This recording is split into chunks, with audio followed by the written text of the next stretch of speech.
Present Nara Chandrababu Naidu గారి ప్రభుత్వం నుంచి ఉద్యోగులకు అనవసరంగా వెహికల్స్ వాడొద్దు, వాకింగ్ లేదా సైక్లింగ్ ఎంకరేజ్ చేయాలి, ఎలక్ట్రిసిటీ యూసేజ్ తగ్గించాలి, అవసరమైతే వర్క్ ఫ్రం హోమ్ కూడా కన్సిడర్ చేయాలి అనే తరహా సూచనలు రావడం రాజకీయంగా, ఆర్థికంగా పెద్ద చర్చగా మారింది. ఒక రాష్ట్ర ప్రభుత్వం ఉద్యోగులకు ఇలా చెబుతున్న పరిస్థితి ఎందుకు వచ్చింది అనే ప్రశ్న ఇప్పుడు సోషల్ మీడియాలో నుంచి రాజకీయ వర్గాల వరకు వినిపిస్తోంది. ముఖ్యంగా ఏపీ ఆర్థిక పరిస్థితి నిజంగా అంత సీరియస్ స్టేజ్ లో ఉందా, లేక ఇది లాంగ్ టర్మ్ గవర్నెన్స్ రిఫార్మ్స్ లో భాగమా అనే రెండు కోణాల్లో ఇప్పుడు చర్చ నడుస్తోంది. ఇక్కడ చాలా మంది గమనించని విషయం ఏంటంటే, చంద్రబాబు నాయుడు గారి రాజకీయ శైలి గతంలో కూడా పూర్తిగా ఎఫిషియన్సీ, సిస్టమ్స్, టెక్నాలజీ, మానిటరింగ్ చుట్టూనే తిరిగింది. 1995 తర్వాత ఆయనను చాలా మంది IT reforms, digital governance, Hyderabad development model తోనే గుర్తుపెట్టుకున్నారు. మరి ఇప్పుడు అదే నాయకుడు cost efficiency, resource optimization, controlled expenditure governance వైపు ఫోకస్ చేస్తున్నారనే అనాలిసిస్ కూడా వినిపిస్తోంది.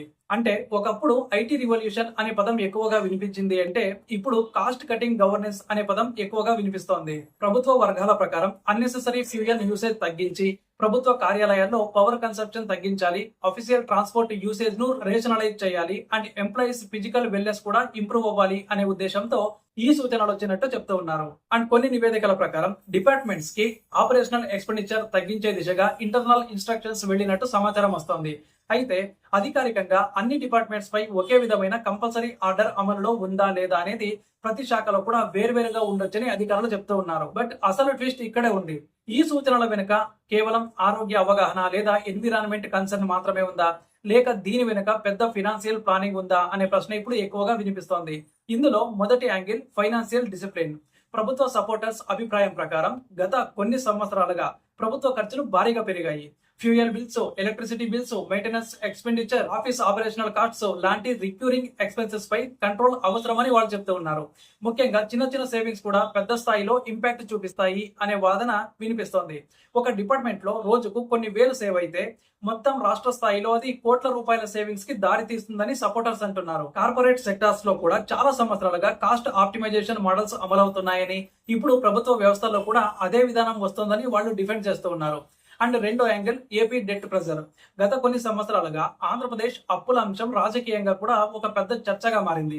అపోజిషన్ పార్టీలు రాష్ట్ర ఆర్థిక పరిస్థితిపై తీవ్ర విమర్శలు చేస్తుండగా, రూలింగ్ సైడ్ మాత్రం development commitments, welfare expenditure, infrastructure obligations వల్ల ఫినాన్షియల్ బర్డెన్ పెరిగింది అని చెప్తోంది.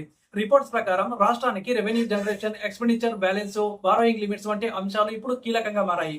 ఇలాంటి సమయంలో అన్నెసెసరీ స్పెండింగ్ కంట్రోల్ చేయాలనే ఆలోచన వచ్చి ఉండొచ్చని కొంతమంది ఆర్థిక విశ్లేషకులు చెప్తూ ఉన్నారు. అయితే ప్రభుత్వం అధికారికంగా రాష్ట్రం సంక్షోభంలో ఉంది అని ప్రకటించలేదు.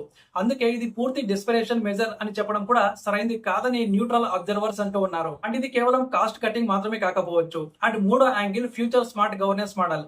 ఇప్పుడు ప్రపంచ వ్యాప్తంగా governments hybrid work models, digital approvals, paperless systems and remote coordination వంటి విధానాల వైపు వెళ్తున్నాయి. అదే మోడల్ ని ఏపీ కూడా గ్రాడ్యువల్ గా అడాప్ట్ చేయాలని చూస్తుందా అనే చర్చ కూడా జరుగుతోంది. ముఖ్యంగా వర్క్ ఫ్రం హోమ్ కాన్సెప్ట్ ప్రభుత్వ రంగంలో పెద్దగా అమలు కాలేదు. కానీ ఇప్పుడు కొన్ని అడ్మినిస్ట్రేటివ్ పనులు రిమోట్ మోడ్ లో కూడా పనిచేయవచ్చని ప్రభుత్వం ఇంటర్నల్లీ ఇవాల్యుయేట్ చేస్తోందని రిపోర్ట్స్ వస్తూ ఉన్నాయి. Traffic reduction, fuel savings, productivity tracking, digital governance అన్ని కలిపి ఫ్యూచర్ అడ్మినిస్ట్రేటివ్ రీస్ట్రక్చరింగ్ ఉండొచ్చని కొందరు పాలసీ అబ్జర్వర్స్ భావిస్తూ ఉన్నారు. అండ్ ఇక్కడ మరో ముఖ్యమైన విషయం ఉంది. ఏంటంటే వాకింగ్, సైక్లింగ్ ఎంకరేజ్ చేయడంపై సపోర్టర్స్ ఇది ఆరోగ్యపరంగా కూడా మంచిదే అంటూ ఉన్నారు. అర్బన్ ప్రభుత్వ కార్యాలయాల్లో షార్ట్ డిస్టెన్స్ మూవ్మెంట్ కోసం వెహికల్స్ అన్నెసెసరీ ఉపయోగించడం తగ్గితే పొల్యూషన్ కూడా తగ్గుతుందని చెప్తూ ఉన్నారు. కానీ కొందరు దీన్ని డిసిప్లిన్ కల్చర్ గా కూడా ప్రొజెక్ట్ చేస్తూ ఉన్నారు. ప్రభుత్వం మొదట తన ఖర్చులు తగ్గించుకుంటేనే ప్రజలకు అకౌంటబిలిటీ మెసేజ్ వెళ్తుంది అని రూలింగ్ పార్టీ సపోర్టర్స్ సోషల్ మీడియాలో పోస్టులు కూడా పెడుతున్నారు. అయితే విమర్శకుల వాదన పూర్తిగా భిన్నంగా ఉంది. సోషల్ మీడియాలో వినిపిస్తున్న కొన్ని అభిప్రాయాల ప్రకారం ఇది ఫినాన్షియల్ ప్రెజర్ సిగ్నల్స్ కావచ్చు, కాస్ట్ కటింగ్ ఆపరేషన్ స్టేజ్ కి వెళ్ళిందా అనే ప్రశ్నలు కూడా వస్తున్నాయి. అండ్ మరికొందరు ఎంప్లాయీస్ పై అదనపు మోరల్ ప్రెజర్ క్రియేట్ అవుతుందా అని అడుగుతూ ఉన్నారు. ముఖ్యంగా ఫీల్డ్ లెవెల్ ఎంప్లాయీస్ కి వర్క్ నేచర్ కారణంగా ట్రావెల్ తప్పనిసరి అయ్యే పరిస్థితులు ఉంటాయని, అందుకే అందరికీ ఒకే మోడల్ ప్రాక్టికల్ కాకపోవచ్చని కొందరు ఎంప్లాయీస్ సంఘాల నేతలు అభిప్రాయపడుతూ ఉన్నారు. అండ్ మిడిల్ క్లాస్ పర్స్పెక్టివ్ నుంచి చూస్తే కూడా మిక్స్డ్ రియాక్షన్ కనిపిస్తోంది. ఒక వర్గం ప్రజలు ప్రైవేట్ సెక్టార్ లో ఇప్పటికే చాలా మంది fuel savings, hybrid hybrid work culture follow అవుతున్నారు.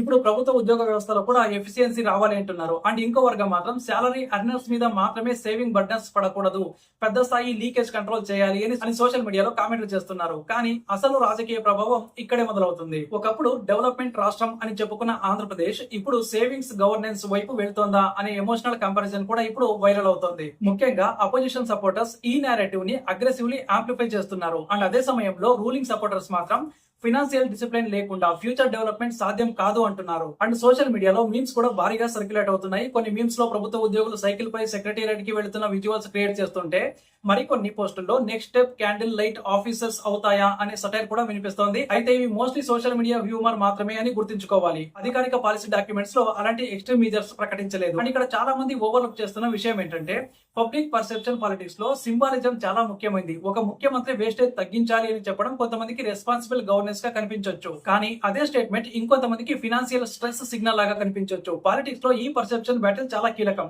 ఫ్యూచర్ ఎలక్షన్స్ పర్స్పెక్టివ్ నుంచి చూస్తే ఈ ఇష్యూ రెండు విధాలుగా ఇంపాక్ట్ చూపే అవకాశం ఉంది. ఒకటి, సపోర్టర్స్ దీనిని డిసిప్లైన్డ్ అడ్మినిస్ట్రేషన్ గా ప్రొజెక్ట్ చేయొచ్చు, ప్రభుత్వ ఖర్చులపై నియంత్రణ తీసుకువచ్చే నాయకత్వం అనే ఇమేజ్ బిల్డ్ చేయడానికి ప్రయత్నం చేయొచ్చు. అండ్ అదే సమయంలో అపోజిషన్ మాత్రం రాష్ట్ర పరిస్థితి ఇంత దారుణంగా ఉందా అనే ప్రశ్నను పొలిటికలీ ఉపయోగించే అవకాశం కూడా ఉంది.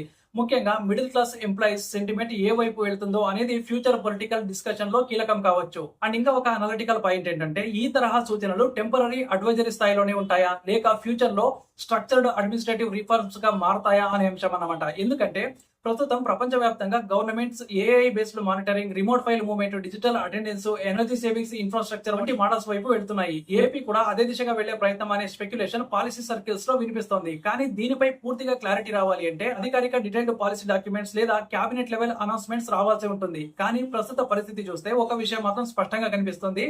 ఈ ఇష్యూ కేవలం సైకిల్ వాడండి అనే చిన్న సజెషన్ స్థాయిలో ఆగలేదు. ఇది ఇప్పుడు AP economy, governance philosophy, political messaging, administrative reforms, public psychology అన్నింటినీ కూడా టచ్ చేసే ఒక పెద్ద డిస్కషన్ గా మారింది. మరి మీ అభిప్రాయం ఏంటి? ఇది విజనరీ గవర్నెన్స్ లేక ఏపీ ఫినాన్షియల్ ప్రెజర్ సిగ్నల్సా? కామెంట్ చేయండి. అండ్ అలాగే మన ఛానల్ ను సబ్స్క్రైబ్ చేసుకోండి.